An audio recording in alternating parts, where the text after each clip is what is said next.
All right, welcome everyone to today's webinar, Creating a Culture of Inclusion and Belonging. I'm Maria, and I am delighted to be your host for this important and insightful discussion.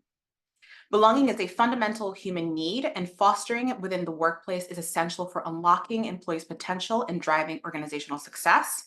Today, we'll explore what it truly means to foster inclusion and belonging in the workplace, from understanding the latest research to hearing the employee's perspective and overcoming challenges. This session is packed with actionable insights. Let's take a quick look at the agenda our presenters have prepared for us today. First, we're going to take a look at belonging at work, a brief review of the literature, then looking at the employee perspective on belonging at work, followed by looking at how to create a culture of belonging and navigating the challenges. And finally, we'll wrap up with a Q&A session, which is your chance to engage with the presenters and ask questions. So feel free to submit them throughout as you hear them speak. We are very fortunate to have two incredible experts leading today's session. I will hand it over to them to introduce themselves and get us started. Again, thank you all for joining us. Let's dive in. Thanks, Maria. Pam Jeffords. I'm the founder of Diversity Works Group and a longtime client of Remesh. I use Remesh several times a week, and so I'm excited to add some context to what Patrick is going to share and how we're using it with our clients. Terrific. Thanks, Pam. Thank you, Maria. Hi, everybody. It's really nice to be with you today. I'm Patrick Hyland. I'm an organizational psychologist and a strategic advisor at Remesh. And I'm really excited to dig in with Pam into this topic, which is oh so important. And Maria, I think you hit all the right notes in your intro, and really understand what we know about belonging, first from a research, academic, and practitioner perspective. Second, we actually conducted a field study with 255 employees across organizations, and we'll get their perceptions of belonging and inclusion. And then really looking to Pam to help make sense of how do we practically navigate belonging at work? Because what you'll see both from the literature review and the data we collected from employees in the field is that it's a complex issue to solve for in organizations. If you have questions along the way, feel free to chat in. I will pause along the way in these first two sections and see if you have any questions or comments. If you really want to come off mute, we can accommodate that as well. And of course, Pam and I will make some time at the end for your questions. So with that in mind, let's jump in. And what I want to do quickly is just level set by doing a super quick, super brief review of the belonging literature, which is pretty big, broad, and rich. But in about 5 slides, try to bring us all up to speed on what we know about belonging at work. When we talk about this concept, I think the first thing that we really need to keep in mind is that it seems to be increasingly salient in recent years. I was at a HR conference back in September, and what I was struck by is how many different vendors and consultancies were talking about the concept of belonging at work. Lo and behold, if you take a look at Google Ngrams, if you get a sense of how often this term belonging at work is being used in books, what we're seeing is this dramatic uptick over the last 30 years. And in a recent review of the literature, Alan and colleagues, I think, really highlight what many of us are seeing and sensing in our own organizations. And that is that the year 2020, with everything that happened, and this reviewer was based in Australia, so they had some massive bushfires that really disrupted society and the work experience. But we know here in the US and globally, COVID-19, as well as George Floyd and the Black Lives Matter movement, all of these things really brought the importance of belonging, both inside and outside work, really to the forefront of public attention. Now, that said, this is not a new concept. For all of you who have studied psychology, either undergrad or in your master's or PhD programs, you know that psychologists have recognized the importance of belonging for at least half a century. This very joyful psychologist featured here, many of you may know, is Abraham Maslow. And he, all the way back in the 50s and 60s, said, look, in addition to safety and love and respect, belonging is one of our critical core needs. a really important review written in 1995 by Baumeister and Leary, they present the belongingness hypothesis. And what they argue is that human beings have a pervasive drive to form and maintain at least a minimum quantity of lasting, positive, significant interpersonal relationships. And then for those of you who are fans of self-determination theory, you know that DC and Ryan, when they talk about intrinsic motivation, either at work or outside of work, they point to three innate psychological needs: competence, autonomy, and relatedness. So we know from a psychological perspective that relatedness is and has been quite an important concept for at least half a century. But what we're seeing in the academic research is that over the past couple of decades, there has been quite a bit of attention to this concept across a number of different fields. And I think Allen and colleagues in their 2021 review make a couple of important points. They say, firstly, there is general agreement that belonging is a fundamental human need. Maslow puts this on the map back in the 50s and the 60s. But what they also notice in their review of the literature is that there really is not a lot of agreement about belonging as a construct, how we should measure it, how we satisfy these needs. So you really have a number of different academics and scientists and practitioners going after this concept from a number of different angles. And this you could look at two ways. It could either create issues because you're not sure, well, which concept or construct or measure of belonging should I go after? That's one way. Or as a consultant and as a practitioner, you could feel liberated to synthesize, summarize, and develop an approach to belonging as you work with your organization. I personally find it's important to ground myself in some model of belonging that makes sense both empirically, theoretically, and has a face validity to it. And so the Shore and colleagues model over on the right from 2011 at least grounds me in this concept of belonging. And just quickly, what they talk about is they start to bring together the concept of belonging, uniqueness, and inclusion. And they say, look, if we're going to talk about inclusion, it's really the extent to which you as an individual feel both a sense of belongingness, that you are included in this in-group, but also that you are uniquely valued. Your individual skills and ability and contribution, all of that is valued. When you have those two things together, they argue, you have an environment of inclusion. If one of those is missing or both of those are missing, you're either going to have exclusion, assimilation, or differentiation. So I know that was quick, but it is a model that starts to ground me as I look at this concept of belonging. And I know Pam, when we get to her review of all of this, will also be able to tell you how she sifts and sorts through all of these concepts of belonging.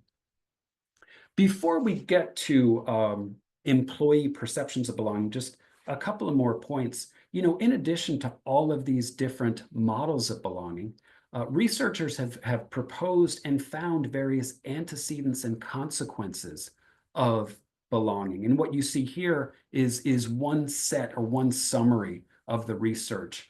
Critical antecedents include the climate that we create within an organization, or the behavior, the inclusivity of leaders, and practices and policies. These things can influence the extent to which we feel belonging at work. And then when you look at the outcomes, I think this is what really puts the importance of belonging right in front of business leaders, HR managers, and employees.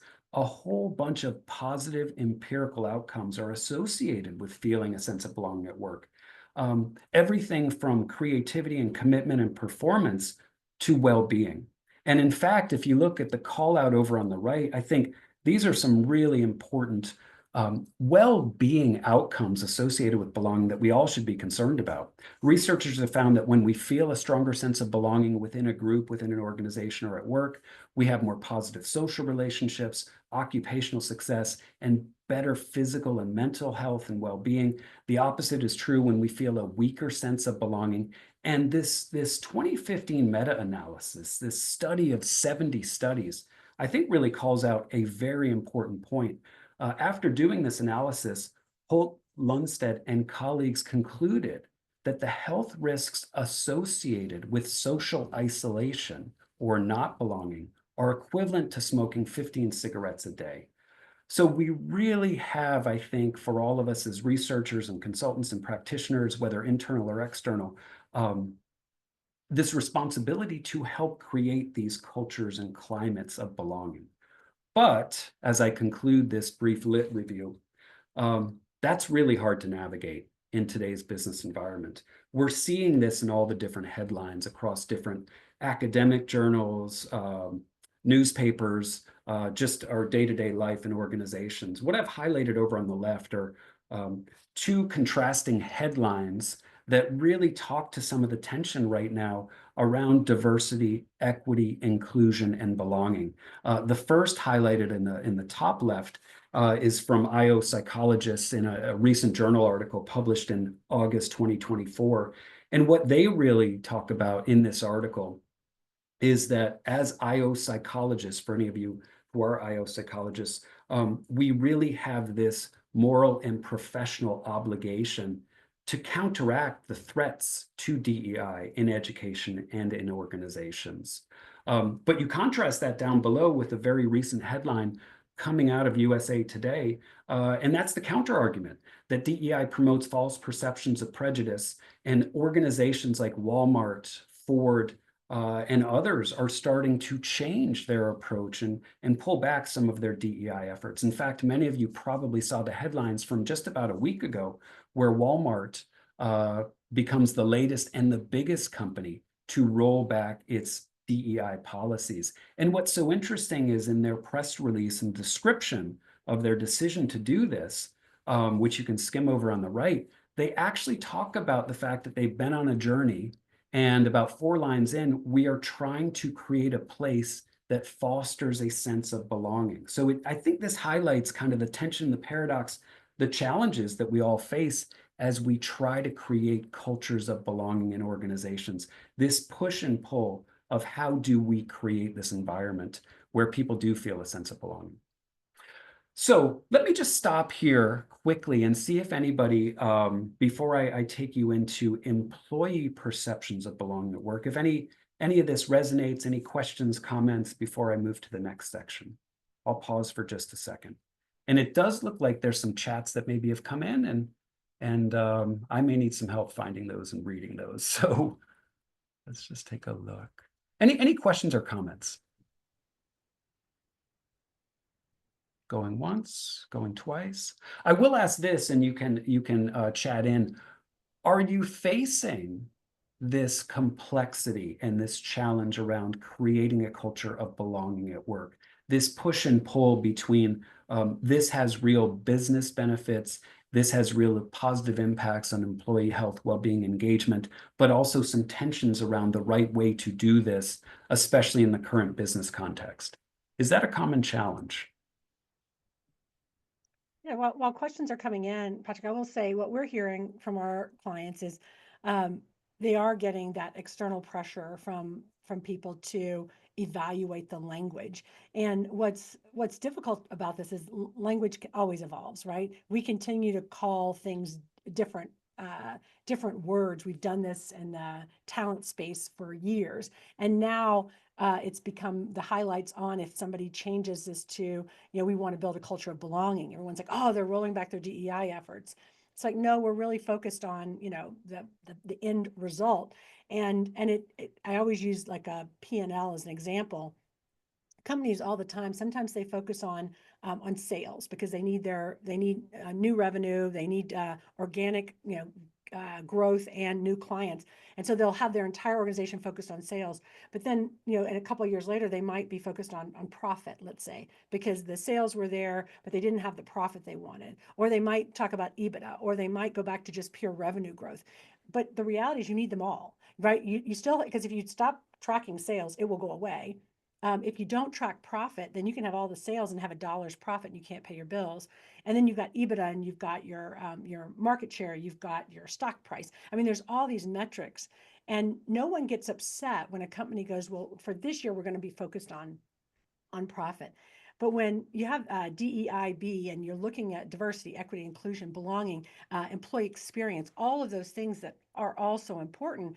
And every year it might be something a little bit different that says we have the diversity that we need, but we're losing that talent at greater rates. So we need to focus on, inclusion and belonging so that we maintain that diversity that we have and develop them in the organization. Everybody gets all upset. Well, now we're focused on this. And it's like that's how you run a business, right? Is you figure out what do you need to focus on in that particular moment? What are your numbers telling you? What employees are experiencing gaps that other employees are not experiencing. So it's not saying that you're constantly moving everything, but you are reacting to what the data tells you. And most companies say they have a data-driven strategy, which means the data is going to point them in the direction that they need to focus for that next year or two. And so I feel a little bad that companies that have always planned to evolve their nomenclature, evolve their language, evolve what they're focused on that year, are now being highlighted as rolling anything back, because and honestly, they could just be evolving like we should be. Yeah. Yeah, so thank you for that. And I also see a really good question coming in. But let me just underscore a couple of things I heard from you, Pam, and that is language really makes a difference. The way that we frame this really makes a difference. And at the end of the day, creating this culture of belonging is something that makes good business sense if we can frame it, understand it, and organize that end goal in the right way that doesn't create some of these concerns and issues about, I guess, all the drama around these concepts. Is that right? Absolutely. Yes. Like the word diversity, back in when you and I were both at Mercer back in 2011, 2012, when we were working with the World Economic Forum and things were starting to get highlighted, we didn't want to call it DEI. We actually wanted to call it culture and employee experience. And we were told, no, you can't. You're boiling the ocean. That's too broad. And when you talk about diversity, it's so vague that we really wanted to say, what is your representation? What is the representation of people in these high paying roles? That's what pay equity is, right? Pay equity isn't only just, equal pay for equal work. It's who's represented in those higher paying roles.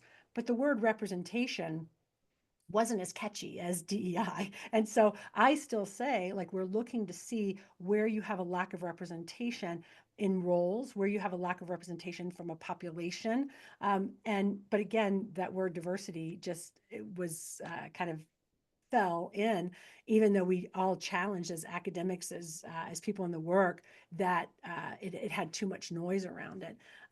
So I'm a little bit excited. My team is excited about where we're going. From a client standpoint, we haven't had any of our clients rolling anything back. In fact, they're doubling down on what they're doing, and they're growing it. I think if you've been doing it correctly all along and legally, then I think we're seeing growth there. We are seeing some words and nomenclature change.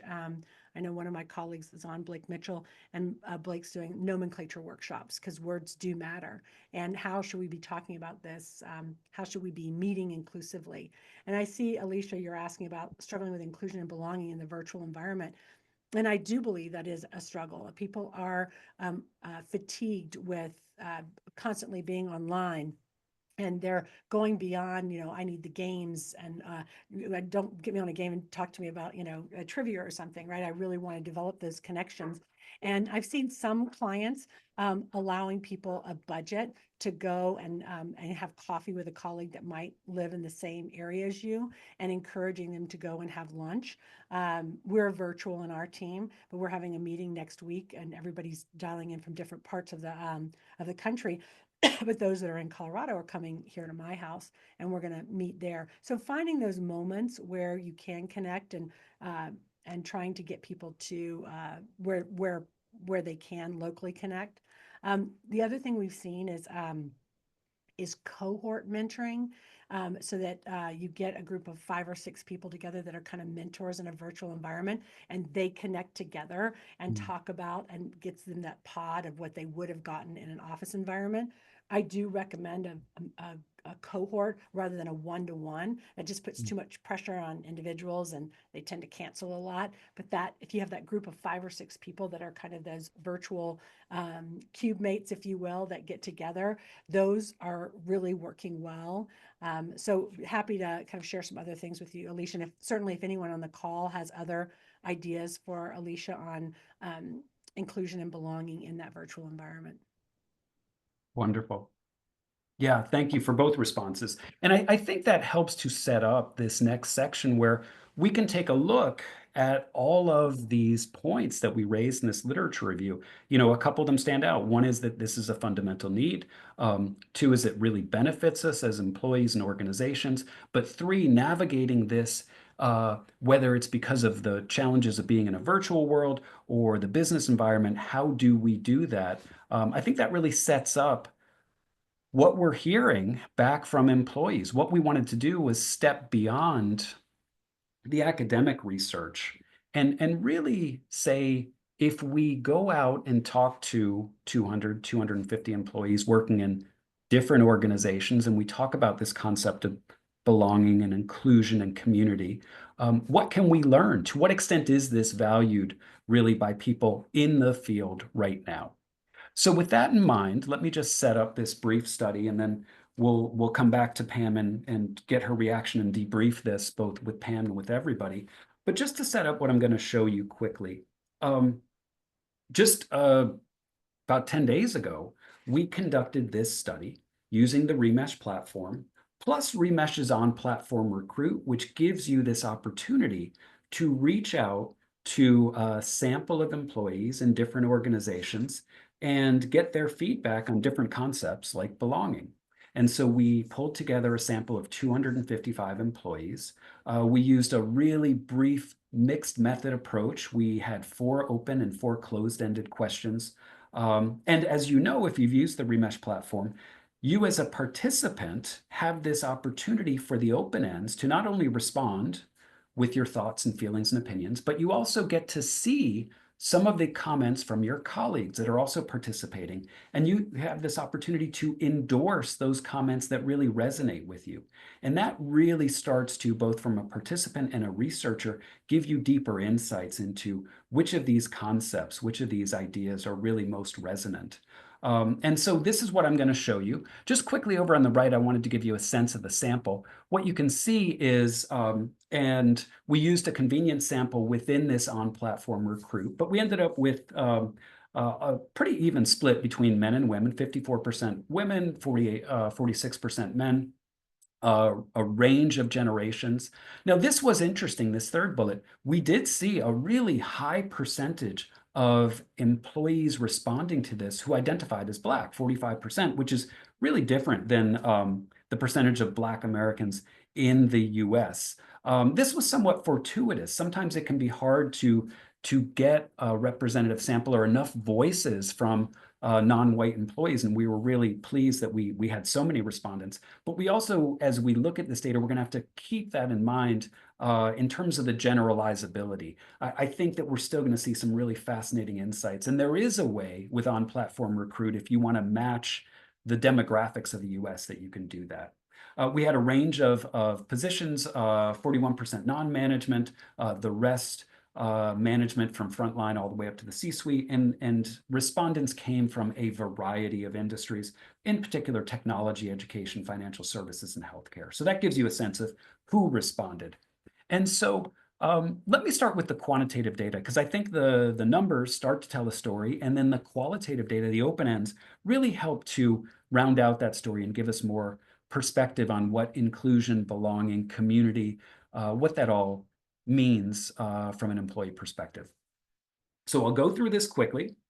You know, the first thing we wanted to know is how many employees feel a sense of belonging at work. And you know, the good news is that what we found is that most respondents, at least in this research sample, feel a strong sense of belonging and community at work. 86% either strongly agreed or agreed with this question. And then over on the right, we started to take a look at some of those demographic breakouts. And you can see, by and large, a pattern of results that are at least 75% favorable or higher, and with some results that are actually very high.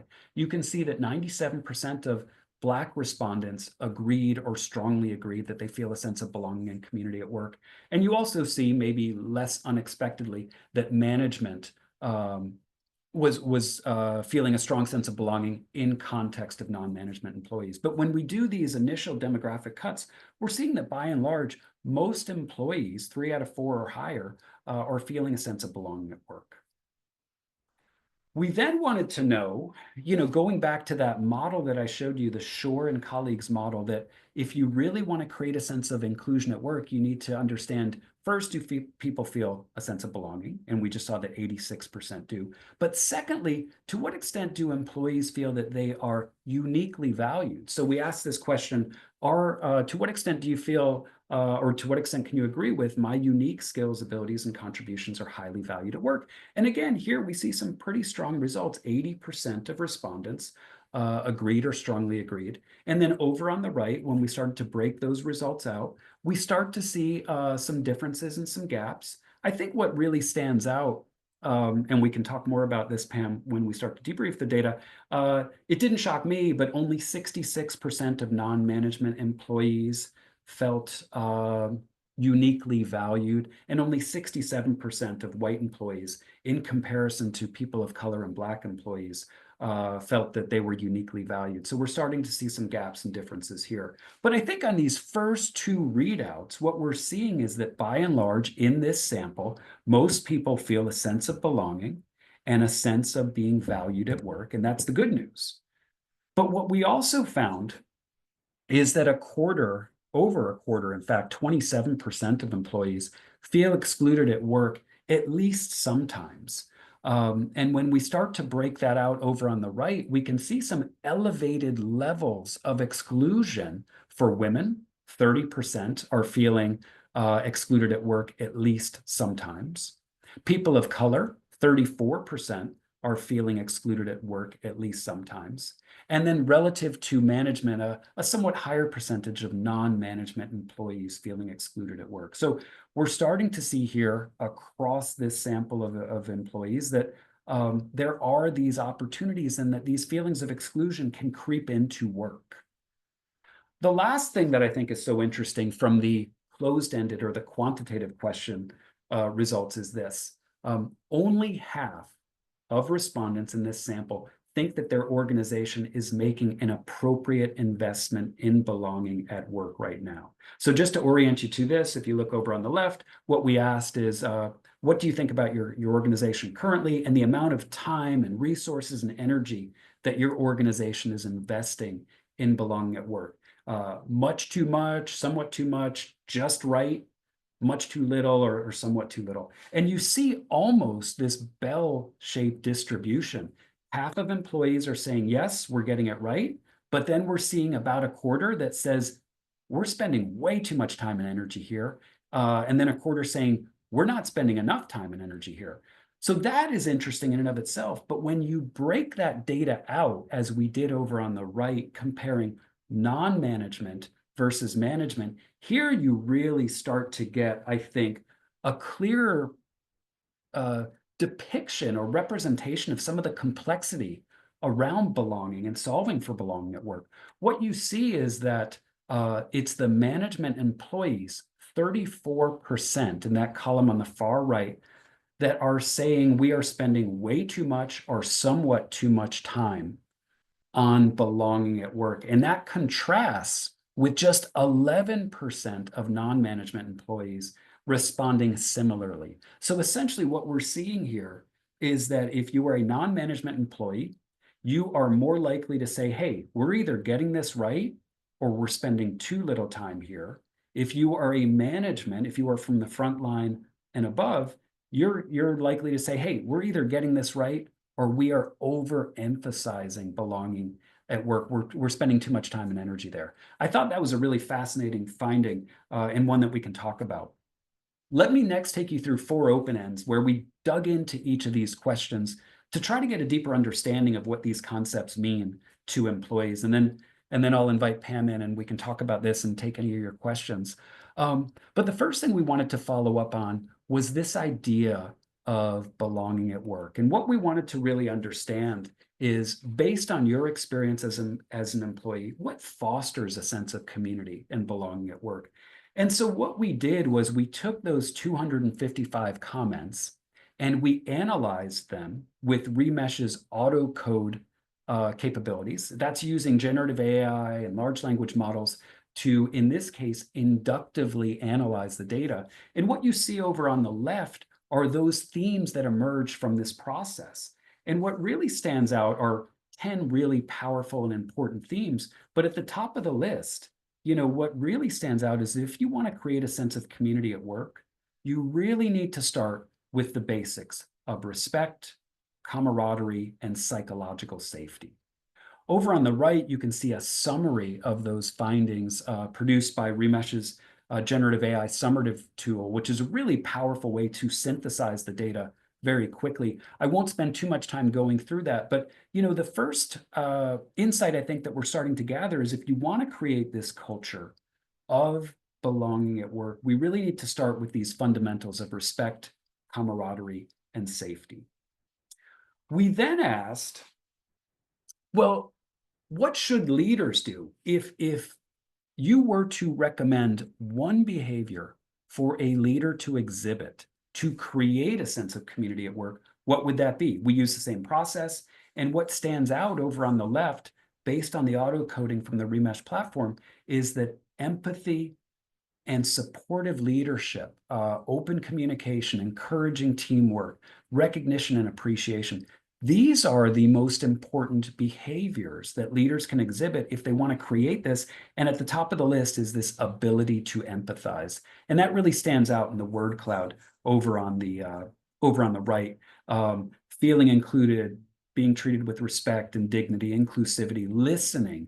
These are really the ways that we create this environment. So what's the flip side? Two more questions where we wanted to explore the other side, which is, how do we prevent against, or why can things go wrong in organizations? And so we asked the flip question, which is, what causes employees to feel excluded at work? And when we did the coding over on the left, what really pops out is that belonging and community starts to erode when employees feel socially isolated. 82 of the comments included that as a theme or a concept. When employees are unempowered, when they don't have instrumental voice, when they are kept out of the decision-making process, that is a second way that people start to feel excluded at work. And then third, when there's a lack of communication. And this really jumps out when you look at some of the most endorsed comments, and I'll go through these over on the right quickly. These were the comments that participants looked at and say, yeah, this is the one that really most resonates with me. Right at the top of the page, not being informed about changes at work. That was the most endorsed comment. Being excluded from decision-making, being ignored by my manager, not being heard, not being listened to, bullying and favoritism. These are the things that start to make someone feel pushed out in a work environment or in a social environment. The last piece of data that I want to set up, and then we'll do a bit of a discussion. We have about 10 minutes left. Had to do with what prevents employees from feeling valued at work. And so here what we see is that it's really lack of appreciation and recognition. This is what undermines employees' sense of worth at work. And you see some really compelling comments here. But as I looked at those 10 categories that emerged from autocode and the coding process, I kept trying to find a psychological theory that explained it. And I went back to Hertzberg's model, the motivator hygiene model, which many of you may remember. It's classic, it's dated, but what he talks about is that if you want to make someone feel motivated at work, you have these factors that prevent dissatisfaction, and you have these factors that drive motivation and satisfaction. And what prevents dissatisfaction are the extrinsic needs. And I think you start to see a couple of those pop up in this list over on the left. If you want to make someone feel undervalued at work, don't give them a good salary, and don't provide them with the rewards that they deserve. But the other 8 themes are really getting at these motivator factors: appreciation, recognition, communication, feedback, growth opportunities, fair treatment. These are the things that really, Hertzberg would say, make us feel motivated at work, and our participants would say, make us feel valued at work. So, a lot to digest. We will be happy to send out this deck and the recording, but I want to, Pam, bring you in and Yeah. see what were some of your reactions either to this data, what you would do with this data, or how you help your clients navigate the complexity of belonging in context of what you're seeing and hearing here Yeah. today. Absolutely. And I know, just a little bit of a plug for Remesh, because I will say that the work that we're able to do right now just wasn't possible, 5 years ago, even though Remesh has been around for a while, been using it for many, many years. The way that it's coming now, we actually can do this work great. So if you can go back to that slide, Patrick, because I want to just start with that one where you talk about the lack of appreciation. And what we're seeing, and it's kind of sad because I started my career in the 80s, and we used to hear our managers and all the time saying things like, your paycheck is your thank you. And then we saw that, like, my generation went away from that, and we said thank you, and we made eye contact, and we gave Patrick, that was amazing. And sadly, I'm seeing this next generation potentially going back to your paycheck is your thank you. And so just saying thank you just for doing your job is a struggle. And so we see this in Remesh. It'd be hard for a manager to express that because they know it's not, it wouldn't be looked upon nicely. But in the tool, they'll actually type to me and say, Pam, I'm exhausted. Why do I have to say thank you to somebody? They just did their job. And then you see employees saying, yes, my job is to put the stuff out on the retail store and to put the display up. That is my job, but it's hard. It's strenuous. It's a physical effort to do this. And I would just love for my manager to say, thank you. I appreciate that. So the lack of appreciation is at a all-time high, and it is those small things. And then on another slide, you don't have to go back to it. You mentioned something about being ignored by your managers. And I had this dialogue with a client where it was, and they were generalizing that engineers they're not extroverts. Engineers don't need this camaraderie. And I think that's the old way we used to look at engineers, but now engineers, and you can't classify someone's degree based on are they an introvert or extrovert or how they are. And so I had to have a conversation with a vice president that was managing over 1,000 people, and talk with them and say, when you walk in the office and you don't say hello to your team who's sitting there, it's upsetting to them. It makes them physically kind of sick. And they said, I don't understand why I have to say hello to them. I have work to do. I have meetings. And I'm thinking, I am legitimately having a conversation with a vice president of many people on why they need to say hello to someone when they walk past their desk. And so that social isolation, I hear you, Alicia, that remote, it's tough, right?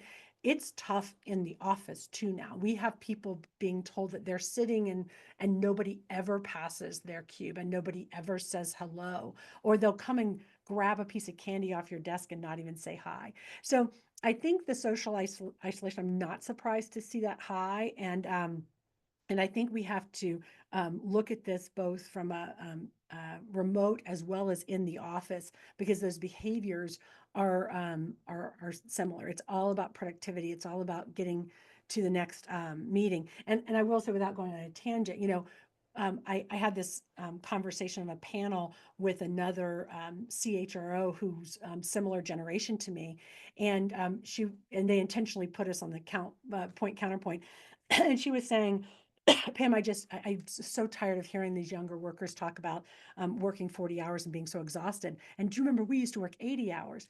And I challenged her that our 80 hours, or even our 40 hours or 50 hours, it was so different than the 40 hours that you're working today. Our 40 hours included walking to the bathroom between meetings, or people actually getting up and going from one office, one meeting to the next. I don't remember my calendar, my little handwritten calendar being backed into 30-minute intervals where I'm trying to figure out when am I going to go to the bathroom or brush my teeth. We used to go to client meetings. We used to get in the car and drive. If you're talking about engineers, they used to have to go to the site and look at their projects. Engineers now just have drones and they see pictures. And some of these engineers, they never leave their desk. And you don't travel as much as you were or drive as much. So I would challenge that our 40-hour work week, when we used to do so much and not complain, had those social components to it. Some of my best friends were people I worked with that I met at lunches, that I met through happy hours, through driving to a client together, through traveling. So I really challenge when you have these generational conversations about why social isolation is popping up. The other one, I'll go back to, if you go back to slide 15, where it talks about the time, right here. Yeah, the next one, sorry. This next one, why managers feel like we're spending too much time. My hypothesis is companies are still very worried about data and information getting in the hands of a plaintiff's attorney. Now, I always say data in the hands of managers is so powerful. You have to have it. But that same data in the hands of a plaintiff's attorney is crushing. So I get it. But the problem is that a lot of times managers are not told that the reason that they're having to go through this training or that they're reminding them about this behavior that needs to stop is that it's happening in their company. And so they think it's just generic. Oh, you're telling me about this just because. It's really happening. And so I did a session with a client, and they were having a lot of things occurring. And these are the direct reports to the CEOs. And the direct report to the CEO, they did not know that these things that they were having to be trained on were happening in their workplace.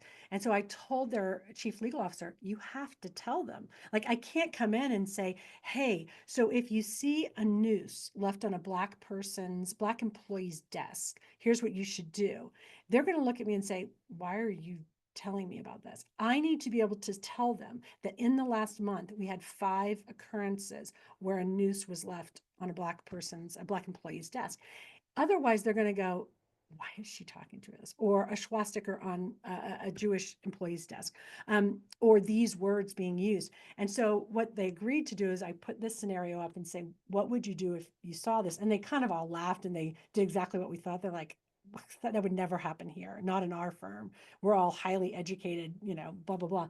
And the chief legal officer allowed me to say, this happened, and it happens quite often.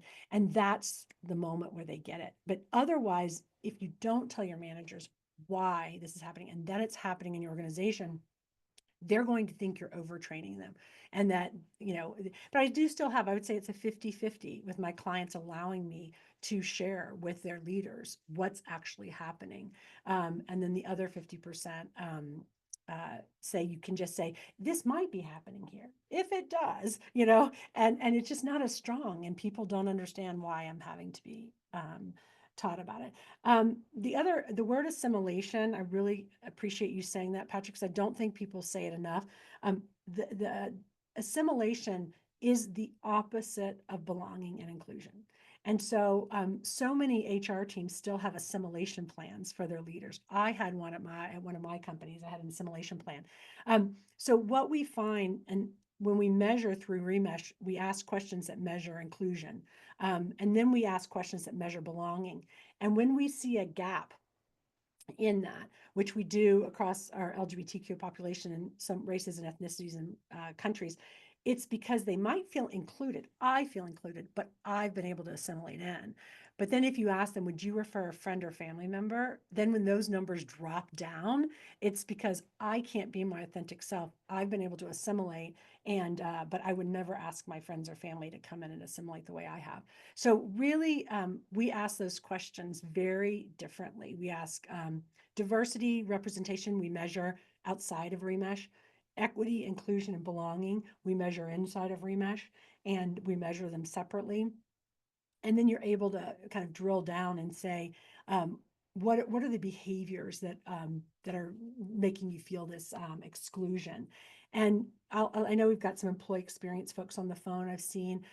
One thing I'll share with you is this type of engagement with the audience, they don't leave wondering if anybody's ever going to read what they said. The way that the tool works, we actually see them real time and hear them and say, wow, 20% of you told me that you feel exclusion. I want to hear more. Can you tell me about a time when you felt excluded? Just that right there. I hear you. I see that this is an area of opportunity, and I'm going to ask a follow-up question. They really feel leaving heard, and you don't leave. I always say you don't leave the call going, wow, I wish we would have asked this, because you can ask it on the fly, this chaos research, and I'm a huge fan. So I know we're at time right now, and certainly happy to continue. If anybody has questions, send me a chat or link in with me. Either way, happy to continue the conversation. That's wonderful, Pam. And we are happy to stay on maybe for just a couple more minutes if anyone would like. And if you have to run, by all means, feel free. But with the last couple of minutes, if you'd like to chat in, please do. We hope this was helpful. Thank you, Alicia, for your comments and for your question.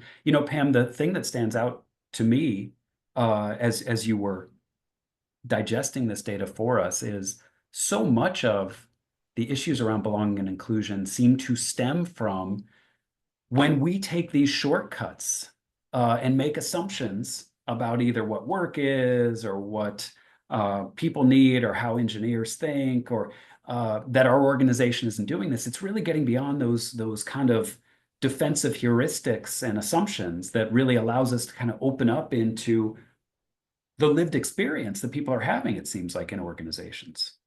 Yes, and when people, as we start to have to be more concise with how we talk about diversity, equity, inclusion, and belonging, I'll tell people, when you talk about the employee experience, uh, if we talk about the gaps in employee experience, where is an employee experiencing something different within your company based on a dimension of their identity?